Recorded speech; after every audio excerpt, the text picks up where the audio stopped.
Shalom Bapak Ibu Jemaat yang dikasihi Tuhan. Pada saat ini saya bersama-sama mengajak Bapak Ibu Saudara untuk merenungkan firman Tuhan sebagai pembinaan iman kita bersama supaya kita boleh semakin diteguhkan dan dikokohkan. Namun sebelumnya mari kita berdoa.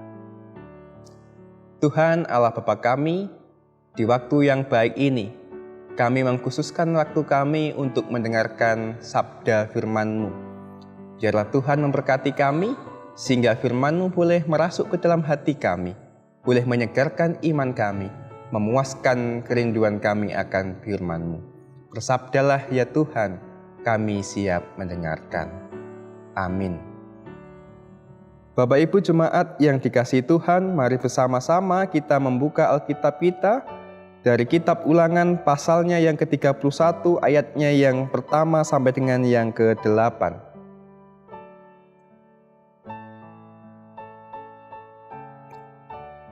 Ulangan pasalnya yang ke-31 ayatnya yang pertama sampai dengan yang ke-8.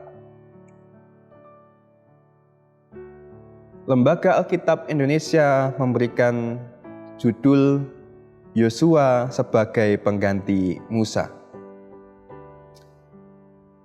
Kemudian pergilah Musa lalu mengatakan segala perkataan ini kepada seluruh orang Israel.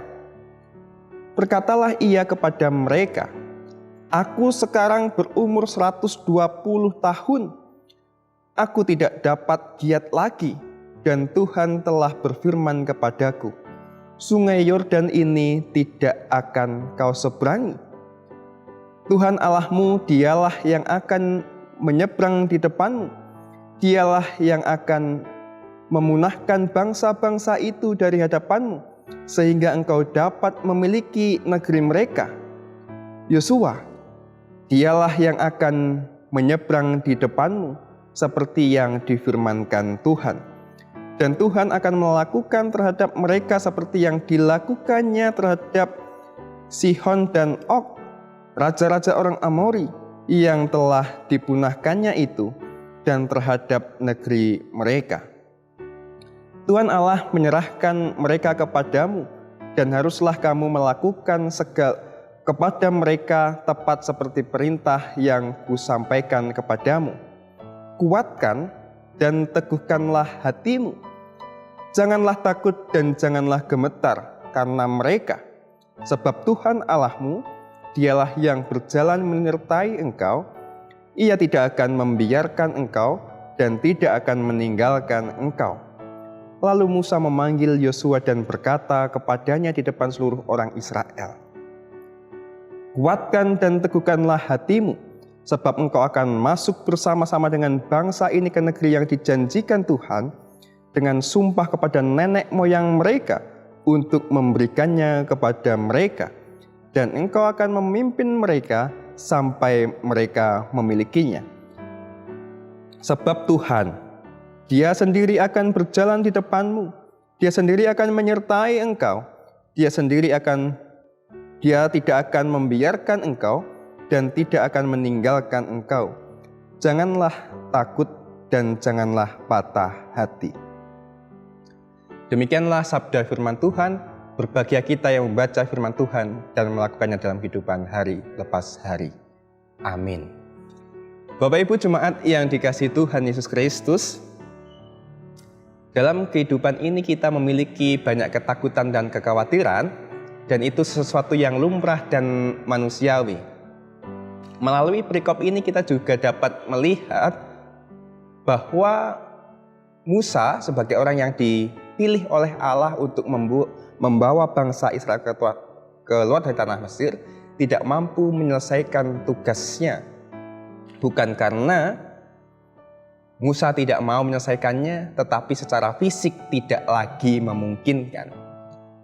Tetapi Tuhan Allah telah menunjuk Yosua sebagai penerus Musa untuk memenuhi janji yang Tuhan sampaikan kepada bangsa Israel, yaitu membawa bangsa Israel pada tanah pembebasan. Tentu ini bukan sesuatu yang mudah, Tidak mudah bagi Yosua untuk memimpin bangsa yang besar.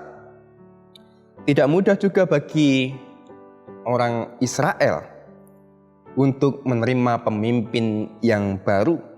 Apalagi mereka tidak tahu apa yang akan terjadi dalam perjalanan. Mereka tidak tahu apa yang akan terjadi di depan. Mereka tidak tahu tanah mana yang dijanjikan oleh Tuhan. Tetapi ada janji bahwa mereka akan memperoleh bangsa yang baik, memperoleh tanah kebebasan, sehingga mereka memiliki kehidupan yang baik dan layak.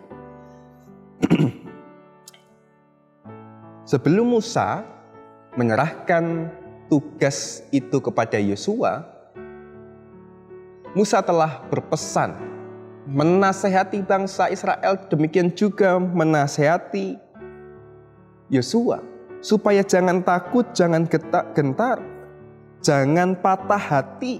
Kenapa Musa mengatakan demikian? Bahwa Yosua, bangsa Israel tidak pernah berjalan sendiri.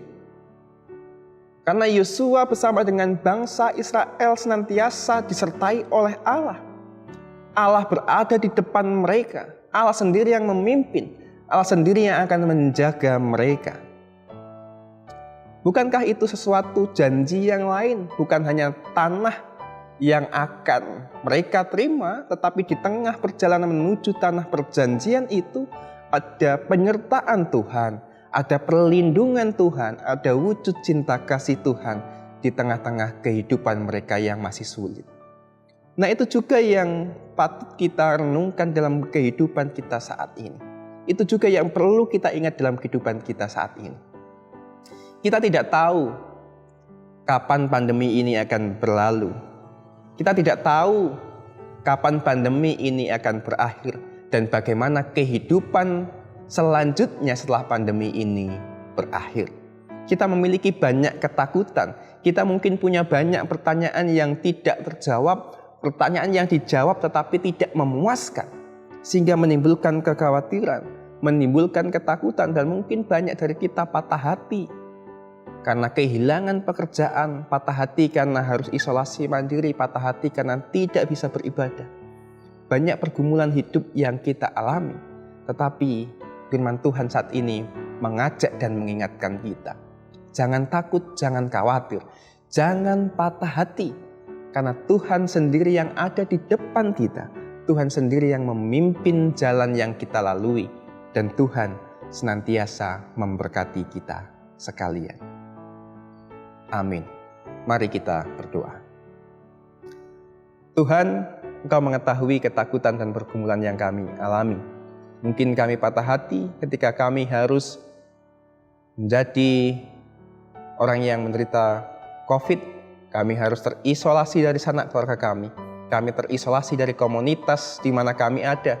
Komunitas bergereja, komunitas bermasyarakat, komunitas di mana kami bekerja. Biarlah di tengah pergumulan hidup kami senantiasa mengingat bahwa Tuhan ada bersama dengan kami. Engkau membuka jalan yang akan kami lalui. Engkau memberikan kekuatan, ketabahan ketika kami melampaui jalan yang sulit dan terjal ini. Tuhan, biarlah firman-Mu yang bersama kami dengarkan boleh menyegarkan, menguatkan hati kami yang lesu, mungkin semangat kami yang patah. Biarlah kami memiliki semangat yang berkobar, pengharapan yang tak pernah pupus, karena kami senantiasa bersama dengan Engkau, seperti Engkau senantiasa setia kepada kami. Inilah Tuhan, doa kami. Dalam Kristus Yesus kami berdoa, kami mohon. Amin. Tuhan memberkati kita semua Bapak Ibu, tetap sehat, tetap semangat, supaya nanti keadaan yang baik, kita boleh saling bertemu, berjabat tangan, berpelukan, dan melepaskan kerinduan kita satu dengan yang lain. Tuhan memberkati kita sekalian.